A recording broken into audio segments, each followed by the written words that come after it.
மனைவி கணவனுக்கு செய்ய வேண்டிய கடமைகள் 6. கொஞ்ச நாளுக்கு முன்னால கணவன் மனைவிக்கு செய்ய வேண்டிய கடமைகள் அப்படின்னு சொல்லி வீடியோ போட்டிருந்தோம். நிறைய பேர் கேட்டிருந்தாங்க. அப்ப மனைவிமார்கள் கணவன் மீது செய்ய வேண்டிய கடமைகள் என்ன, அதையும் போடுங்க என்பதான் சொல்றாங்க.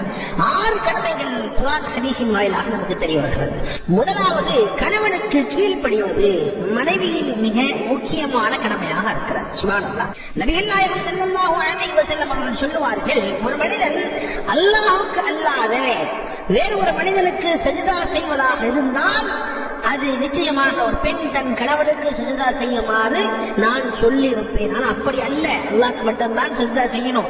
ஒரு ஆள் அப்படி இருந்திருந்தால் ஒரு மனைவி கணவனுக்கு சஜிதா செய்ய வேண்டும் என்று நான் சொல்லியிருப்பேன் என்று நபிகள் நாயகம் ஸல்லல்லாஹு அலைஹி வஸல்லம் சொன்னார்கள். இந்த ஹதீஸ் இப்னு மாஜா திர்மிதியிலே பதிவாக இருக்கிறது. 2, மான மரியாதை கணவன் இல்லாத நேரத்தில் பாதுகாப்பது, தன்னுடைய கற்பை பாதுகாப்பது. அதே போன்று கணவனுடைய பொருட்களையும் கணவனுடைய செல்வத்தையும் பாதுகாப்பது மனைவியின் மீதான கடமையாக இருக்கிறது. குர்ஆனில் அல்லாஹ் ஜல்ல ஷானஹு சொல்லும் பொழுது சொல்வான், "வஸாலிஹாத்து கானிதாத்துன் ஹாஃபிஸாத்துல் லில்கைபி பிமா ஹஃபிஸல்லாஹ்."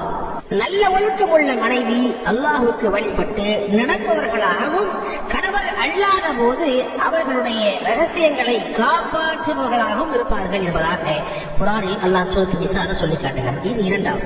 3வதாக, கணவனை மகிழ்ச்சிப்படுத்துவது, கணவனுக்கு முன்னாலே அழகாக அலங்கரித்து இருப்பது, இதுவும் கடமையாக இருக்கிறது. 4வதாக, கணவனுடைய அனுமதி இல்லாமல் வெளியே செல்லாமல் இருப்பது, கணவனுடைய அனுமதியோடு தான் வெளியே செல்ல வேண்டும். 5வதாக, தாம்பத்திய உறவுகளுக்காக வேண்டி தயாராக இருப்பது, கணவன் மனைவியை அழைக்கும் பொழுது மனைவி தயாராக இருக்க வேண்டும். தாம்பத்திய உறவுக்கு மறுப்பதற்கு அனுமதி இருக்கு. மார்க்க ரீதியாக மாதவிடாய், பிரசவரத்தம் அல்லது நோயால் ஏதாவது கஷ்டப்படுறாங்க, அந்த நேரத்தில் மறுக்கலாம். மற்றபடியாக மனைவிமார்கள் மறுக்க கூடாது. ரசூல் ஸல்லல்லாஹு அலைஹி வஸல்லம் சொல்வார்கள், ஒருவர் தன் மனைவியை தன் படுக்கைக்கு அழைக்கும் பொழுது அவள் மறுத்து விட்டால் அதன் காரணமாக கணவன் கோபத்துடன் இரவை கழித்தால் விடியும் வரை மணக்குமார்கள் அந்த பெண்ணை சபித்துக் கொண்டே இருப்பார்கள் என்று ரசூல் ஸல்லல்லாஹு அலைஹி வஸல்லம் சொல்லியிருக்கிறார்கள். புகாரி, முஸ்லிம்.